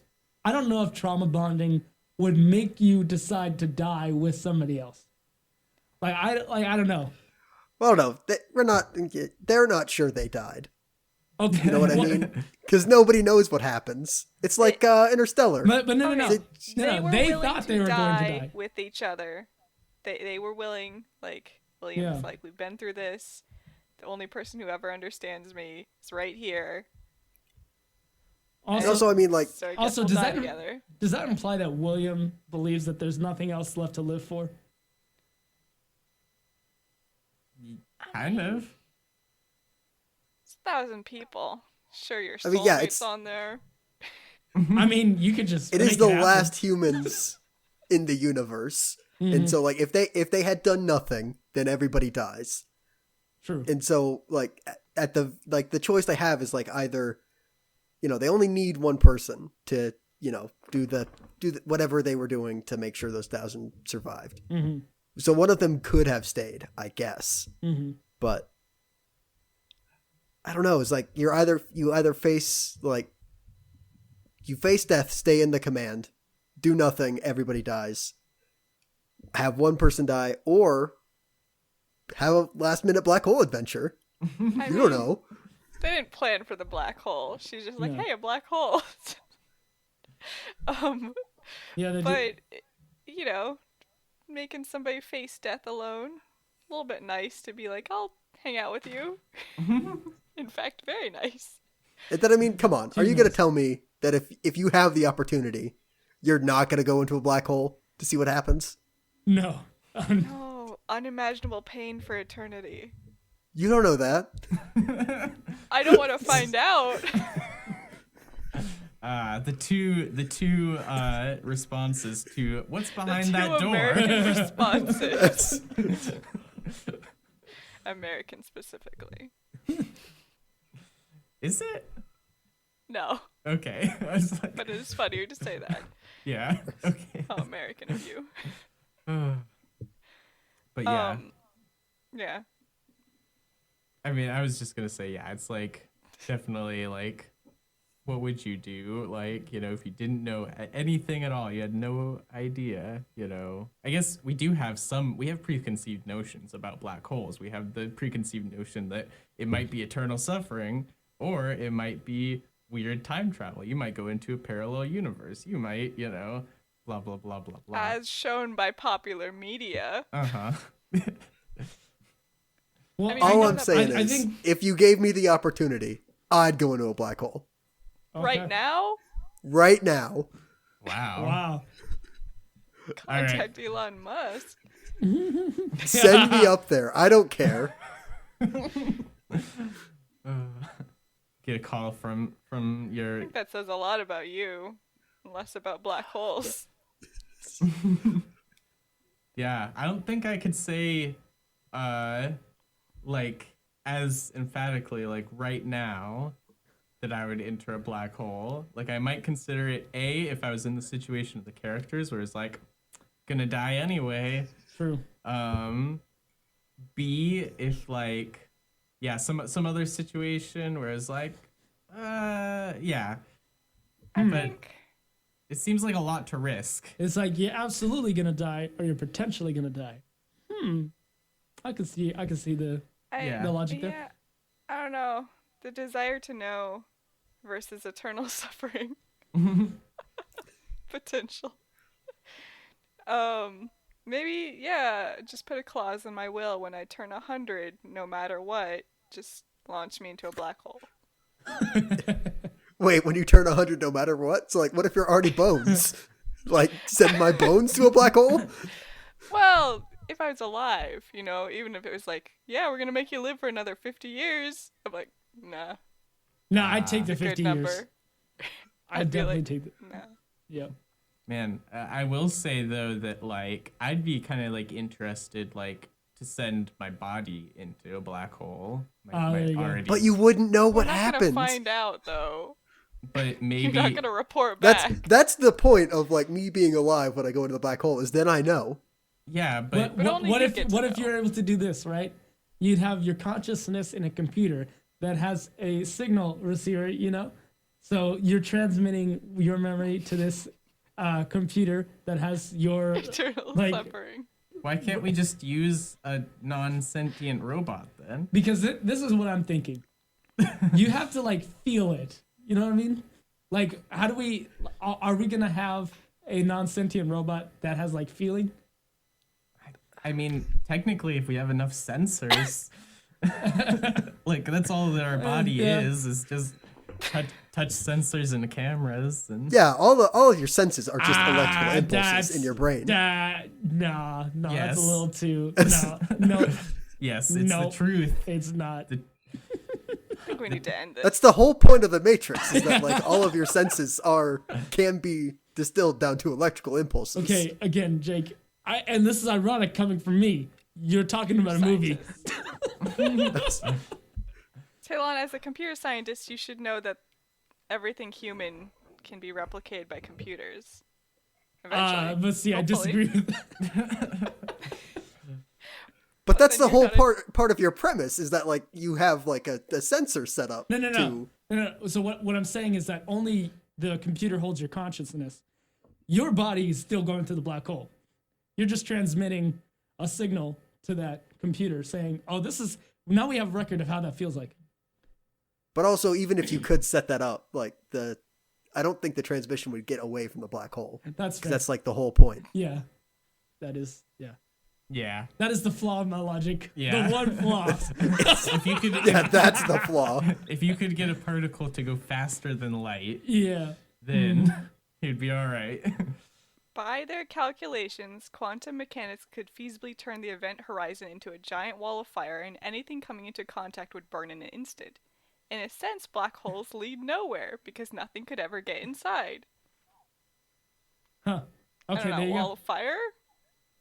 What if that just wasn't there, though? just bring a fire extinguisher. They're gonna turn it off for you, Jake. Only Wait, Jake. Are you in denial? I think that's what he's saying. Okay, I'm just saying. It's like because the universe is expanding, we're getting new black holes. There must be one that isn't surrounded by fire. Send me to that one. I see. Also, how can it even be surrounded by fire if light can't escape it? No. You quantum. I mechanics, assume the light is the fire. No, but quantum mechanics is. I feel like this is just an analogy. Like quantum mechanics could describe a black hole as a wall of fire, or whatever Schwindt said. Is that what it's saying? They're too far away anyway. We need to give up on this dream. Okay, all right. Like, I'm not saying it's achievable, but if it was, Right. Hypothetically. Wait. This is what we could do, Jake. We could just send you to a black hole, put you in cryo sleep, and then wake you when you get to the black hole. Except cryo sleep also doesn't work. Oh, you're right. Okay, I think that's closer to achieve that than sending someone through a black hole. Oh, cryo sleep? Yeah. I mean, yeah. Yeah. All right. Anyways. So general thoughts on the book? I liked it. Yeah, I thought it was good. But I also chose it, so yeah. Don't always like what you choose. That's true. I didn't like DMZ. Yeah, it's just all right. I think that it did a lot of interesting stuff, like a lot of experimental stuff that I like. I like seeing experimental things in practice. And so it was good for those reasons. And I think it had a good enough premise, but just really missing some truly interesting characters, like they're just plain. Cool little short story. Yeah. Yeah, glad it's a limited series. Glad it got the 8 issues it did. If it was any longer, it'd be worse. Wait, this is it? Yeah. Yeah, this is it. Oh, okay. Gotcha. Mm-hmm. I guess that makes sense. Yeah, that's fair. Yeah. Where would a sequel go? That's fair. What was next issue going to be about? A prequel. We've seen all the important parts of these characters' lives. It would be about finally the characterization we were wishing for. No, it would be about Nika's parents. There you go. I can't think of a prequel I would want less. Okay. More about we are vaguely related to people who have time traveled.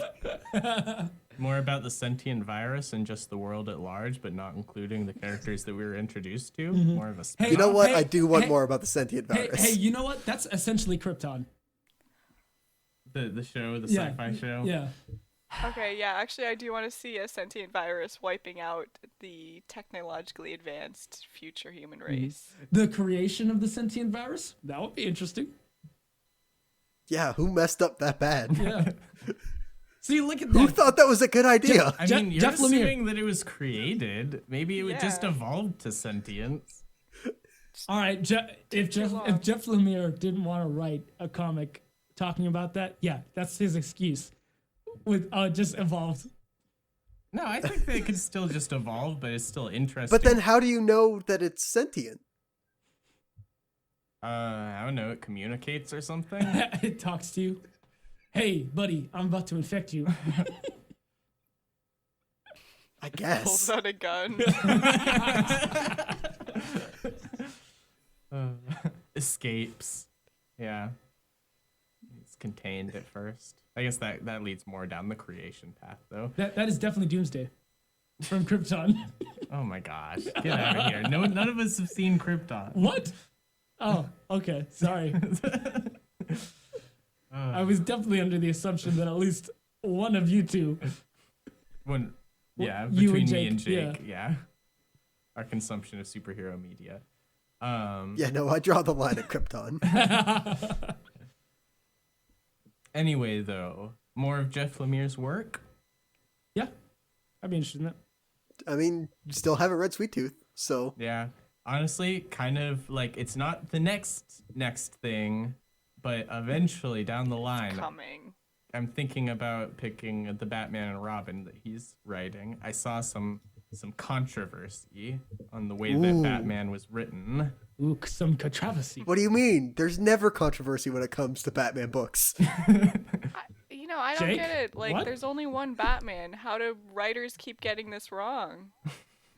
Hey, That's what hey. most people were criticizing, actually. You are sarcastic, but that's true. There is only one Batman. Only one way to write him.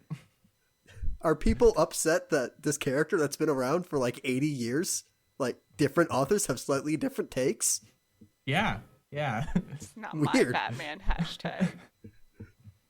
Yep. You know, That's I'm precisely gonna it. put myself out there. If people are saying that, You I would use now that hashtag. no, but I would not disagree with him. I'll be like, maybe that's something I should look out for. Talon's going out there liking those hashtag tweets. Oh my Batman. Yeah. I don't know. It's just I won't spoil it, but I'm probably gonna pick that eventually after a couple of like months. So look for that in like April or something. I guess we'll get there when we get there. Yeah. But April's like a month away. No, it isn't. there's still all of March and most of February. Right. we basically have all of February left. It's 2 books away. There you go. Okay. Yeah. All right, yeah, I feel like we're about done. We're circling the drain pretty hard we, here. We have definitely Good reached our 2 timing. hours. Yeah. All right. Oh yeah, tough. Anyway, so yeah, that's all that we have for today. Thank you for listening to the comic panel. I'm Cody. I'm Talon. I'm Jacob. And I'm Shawenta. Thank you for listening. You can catch our show as it airs on Mondays from 5 to 7 p.m. on KSUA 91.5 FM, The People's Radio in Fairbanks, Alaska.